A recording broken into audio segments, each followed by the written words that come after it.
How to perform an international wire transfer on the Chase Bank. Hey guys, welcome back to the channel. Today we will be talking about the steps by which you can perform and do an international wire transfer on Chase Bank. First thing first, you have to open your Chase Bank mobile application, or you can visit their official website and log in into your account by giving in the credentials. Then after, you can see the pay and transfer section at the bottom of the screen of the mobile app, from where you have the option of wires and global transfers from the options available. Tap the arrow in the top right corner to expand the real-time foreign exchange rate calculator. This way, next up you have to choose the account you are transferring from and specify whether the recipient's account is for individual or business. Then after, for the international transfer, select the country you're sending money to.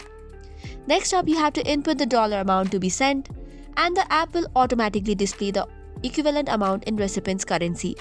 If the recipient is already listed, you can select the details directly. However, if it is not, you have to add a new recipient by tapping on Add button and entering the details manually.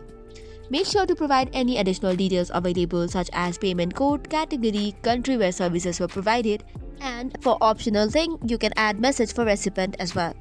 Then after, you have to choose the transfer date, review all the transfer details carefully on the review page. Be aware of the $5 wire transfer fee that you will be charged. If you are sure with it, you can confirm and complete the process. That's all for today's video. For more such contents, do not forget to hit the like and subscribe button. Thank you and keep watching.